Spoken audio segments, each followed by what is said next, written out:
आपको बात समझा रहा था कि जी। देखो, आज जो है कौन परेशान है? जो हाँ, जो तंग हो कमजोर रहा है। है, जो कमजोर है, कम। जो तंग हो रहा है, और वही भटक रहा है। भटक रहा है कि नहीं बिल्कुल। भटक रहा है? बिल्कुल।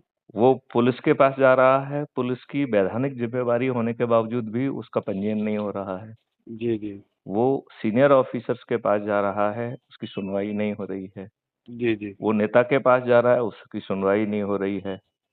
वो जी। या तो कुछ इलीगल मीन्स को यूज करने के लिए बाध्य हो रहा है, या कई बार जो है ना मन महसूस के वो खड़ा हुआ है। बिल्कुल। कोर्ट में जाने की उसकी औकात नहीं है, जी। सामर्थ्य नहीं है, वकील को देने के लिए पैसे नहीं है। बिल्कुल। ग्राउंड स्थिति यही है कि नहीं है? सही है। नहीं, आप कितने हद तक सहमत हैं? आप एक बिल्कुल सहमत है हम।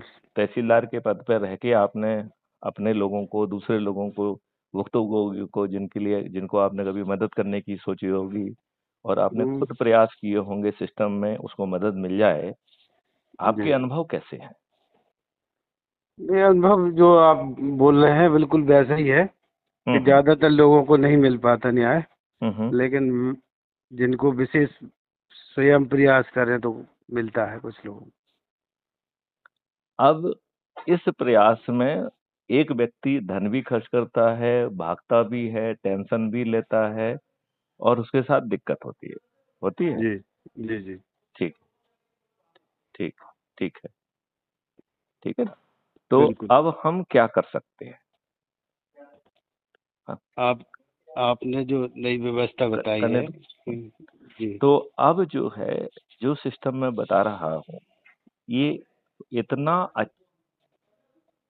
इतना अच्छा है, जी। बहुत अच्छा है। जी जी।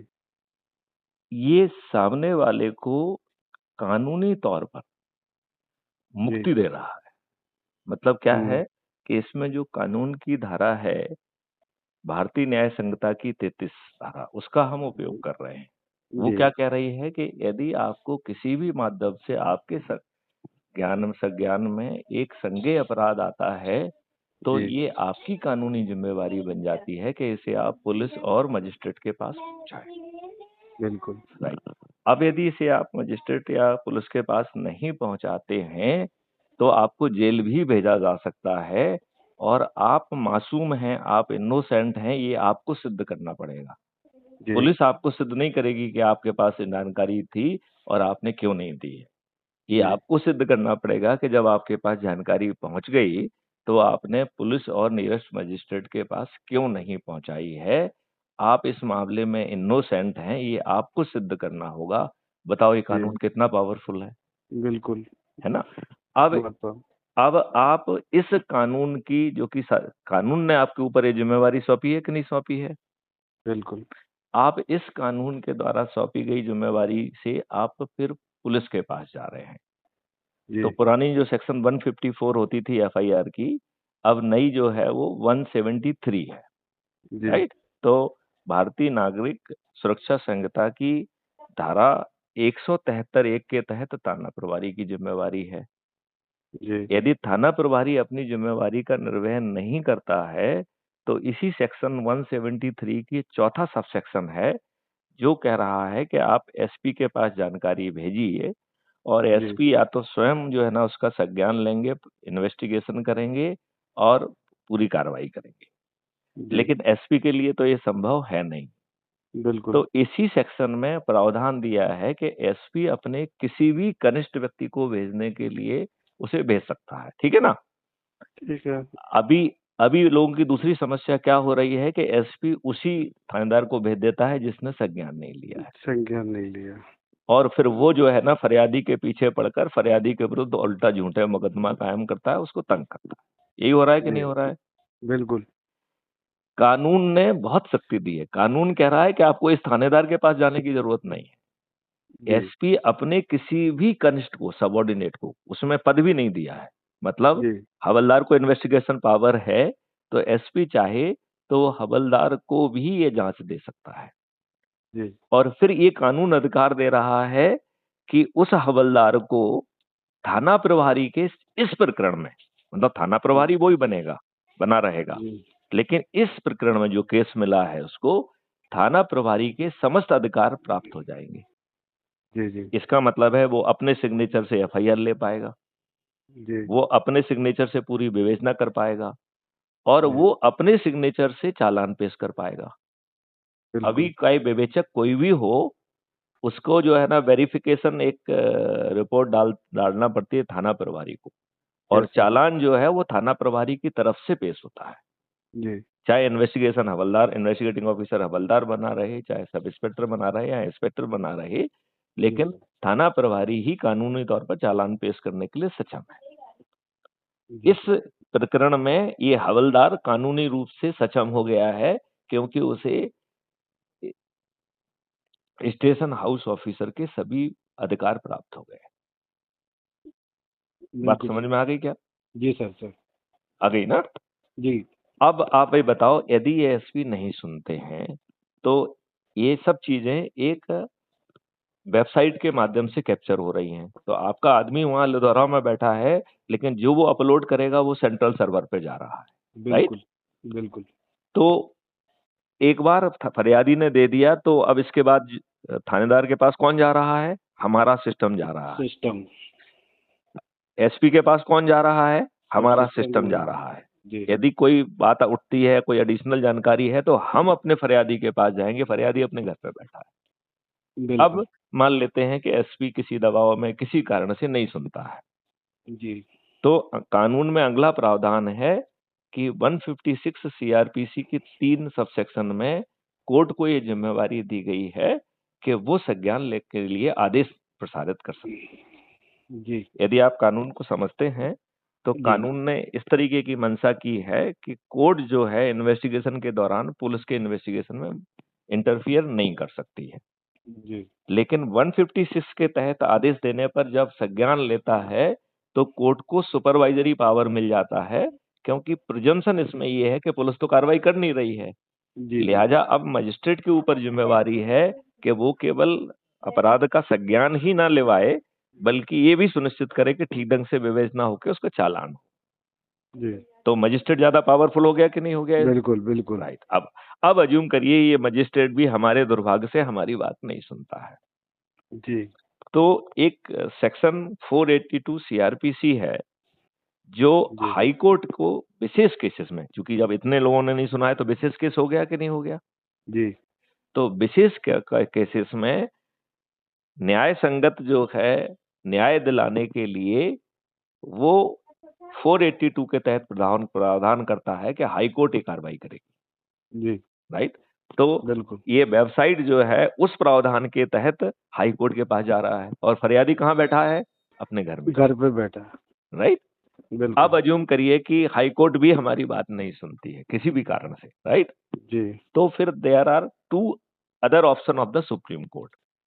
जी एक है पीआईएल का, पब्लिक इंटरेस्ट लिटिगेशन का गेटवे, और दूसरा है कॉन्टेम्प्ट पिटीशन का गेटवे।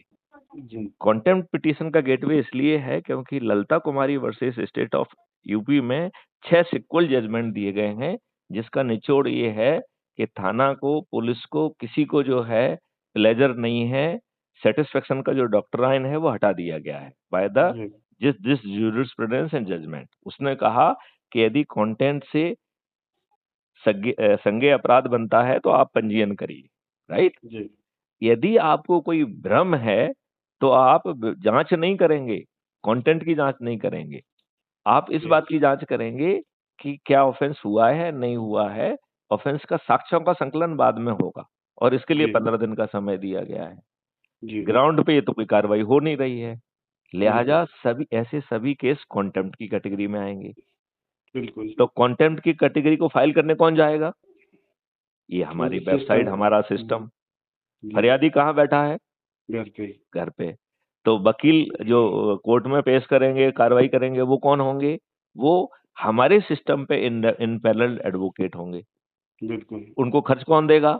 वो हमारा सिस्टम देगा। सिस्टम देगा। सिस्टम के पास पैसा क्यों, कहाँ से आएगा? जो लोग बाग डोनेशन देंगे, उस पैसे को इसमें रूट किया जाएगा, बिल्कुल राइट? अब बताओ, सही है। इससे ज्यादा पावरफुल हो सकता है क्या? बिल्कुल नहीं हो नहीं हो सकता। सकता है। अब दूसरी बात है कि वो कह रहा है ये तो लीगल रिस्पॉन्सिबिलिटी की बात कही है। इसके जी बाद there something call administrative responsibility. तो जी कानून की धारा 36 में सभी लोगों को थाना प्रभारी के पावर दिए गए हैं।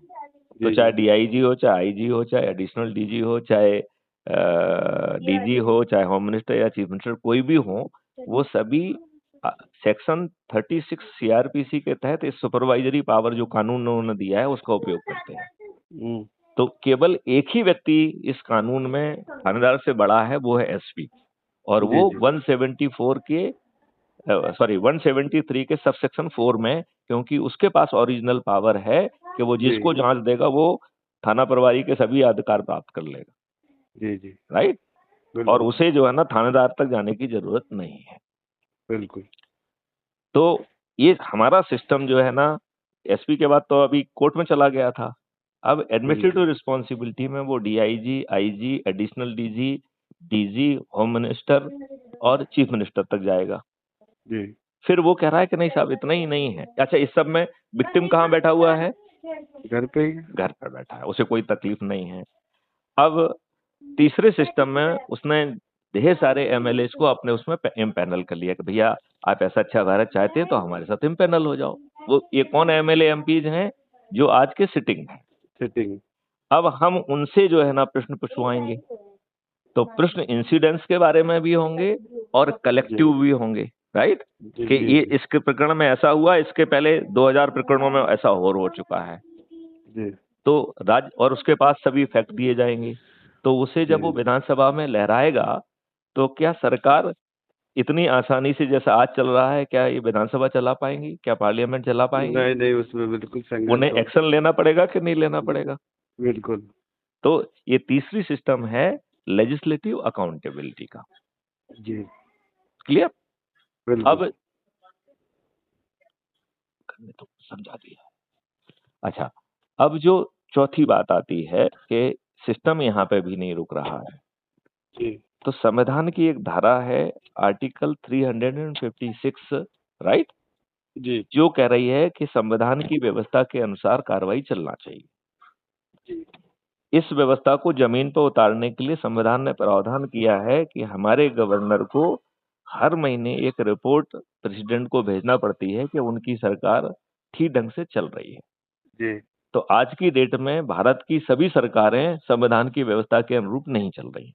जी मतलब उसके लिए किसी पार्टी का कहने की जरूरत नहीं है, शासन जी किसी का भी हो, संवैधानिक व्यवस्था का पालन कहीं नहीं हो रहा है। इस बात से आप सहमत हैं कि नहीं? बिल्कुल। Okay, correct. तो अब जो है ये सभी डाटा को कलेक्ट करके गवर्नर महोदय को भेजेगा कि भैया अपनी रिपोर्ट जो महीने में भेजते हैं हमारा ये रिपोर्ट भी डाल दीजिए, और कहिए कि सर कॉन्स्टिट्यूशनल मशीनरी की फेल्योर हो गई है, लिहाजा सरकार को भंग किया जाए। जी जी। अब सवाल उठता है कि अनिल मुझे ये बताओ कि क्या गवर्नर आपकी बात सुनेगा? नहीं सुनेगा, नहीं सुनेगा। क्योंकि उसे आपने तो अपॉइंट किया नहीं है, तो वो आपकी क्यों सुनेगा? बिल्कुल। तो इसके लिए फिर ये सिस्टम एक दूसरे विंडो का यूज कर रहा है। वो फिर हम्म। सुप्रीम कोर्ट के पास जा रहा है कि हमारे जो है ना संविधान को लागू करने के लिए आपको बहुत सारी रिट के पावर दिए गए हैं, तो जी आप रिट ऑफ मंडावस जारी करिए गवर्नर महोदय को कि वो अपने संवैधानिक ड्यूटी का पालन करें। जी तो जब जो है ना सुप्रीम कोर्ट रिट ऑफ मंडामस के तहत गवर्नर से कहेगी भैया अपनी संवैधानिक रिस्पॉन्सिबिलिटी का पालन करो, तो वो जो हम कंटेंट बना के कन्विंसिंग प्रूफ के साथ भेजेंगे, उसे जी प्रेसिडेंट के पास भेजने के लिए विवश हो जाएंगे कि नहीं हो जाएंगे? बिल्कुल। जब आर्टिकल 356 के तहत सरकारें गिरेंगी तो उन्हें इस जी सिस्टम का भय आ जाएगा कि नहीं आ जाएगा? बिल्कुल आएगा। अब आपने ये पूरी रणनीति सुन ली है, जी बताइए इससे लोगों के आंसू पूछेंगे कि नहीं पूछेंगे? बिल्कुल। तो वो देर बहुत भी मदद लगेगी, मिलेगी। लेकिन जब एक केस में आप सफल हो जाएंगे तो देर भी नहीं लगेगी। फिर तो एक वो सिस्टम बन जाएगा वो तो। एक सिस्टम बन जाएगा। आपका जो है ना जैसे ही सिस्टम उनको अप्रोच करेगा, थानेदार कहेगा साला कौन फटे में पैर फंसा है, जल्दी से ठीक काम कर लो भैया। सही है। यही होगा कि नहीं होगा? बिल्कुल। स्वच्छ व्यवस्था आएगी। आज की अराजकता खत्म हो जाएगी क्या? व्यवस्था में बदलाव आएगा और व्यवस्था में सब कुछ। तो आप क्या इस व्यवस्था का लाभ लेना चाहते हैं? बिल्कुल। तो इसके लिए तरीका ये है कि हमें क्राइम फ्री भारत मिशन का कार्यालय खोलना है। जी वहां पे हमें एक कंप्यूटर और चीजें रखना होंगी। जी वो सिस्टम आपको देगा, हम आपको देंगे। यदि जी आप जी जो है उसकी पात्रता आपने हासिल कर ली है, तो जी जी रिमेनिंग रिसोर्स हम देंगे। जब जी लोग बाग आप आपके पास आएँगे, तो जी उनको आपको जो क्रेडिट मिलेगी, उसके अगेंस्ट जी जो कॉस्ट की जाएगी, वो सेटल हो जाएगी, जी जी राइट? तो वो भी हम बिल्कुल आपको फ्री में नहीं दे रहे हैं। जी वो आपसे काम करा रहे हैं और उस काम से के एवज़ में जो धन प्राप्त हो रहा है, उससे हम उसको एडजस्ट कर ले रहे हैं। बिल्कुल और जब आपका पूरा एडजस्ट हो जाएगा, तो जो है ना फिर भुगतान किसके पास पहुँचेगा? आपके पास पहुँचेगा। बिल्कुल तो बिल्कुल ये धन कमाने की व्यवस्था भी हो गई। जी तो ऐसी अद्भुत व्यवस्था आप ज़मीन पे लागू करना चाहेंगे? बिल्कुल बिल्कुल येस और नो? Yes okay. तो चलिए मैंने सोचा कि आपको समझाएँ। हम सर इसको जो है अगले महीने में हाँ, कार्यालय इसका ओपनिंग करवाएंगे आपके कर कमलों से ही। ठीक है। और लेकिन बढ़िया वो है केवल और ये वही सब के सारी चीजें हम वो आप अब हम तो समझते हैं बहुत सारी चीजें हुँ। आपके द्वारा मतलब बार बार वो ज्यादा समझाने की जरूरत नहीं रहती आपको हुँ, हुँ। लेकिन लेकिन ये सब चीजें हम कर लेंगे। ठीक है, ठीक जी है, ठीक है। जी चलिए, एक बार फिर से बहुत-बहुत शुभकामनाएँ होली की भी और जी रंग पंचमी की भी और हमारा हम और आपके प्रयास से हम अपने देश में वो महापरिवर्तन कर पाएँगे, जो जी आज के राजनेता आपको कभी नहीं देंगे। आपको लगता है कि आपके राजनेता आपको अच्छा भारत नहीं नहीं देंगे? वो नहीं दे वो बिल्कुल नहीं दे सकते हैं वो तो हम सबके प्रयास की जरूरत है। चलिए, जय हिंद, जय भारत, जय वंदे जय मातरम, जय टिकट।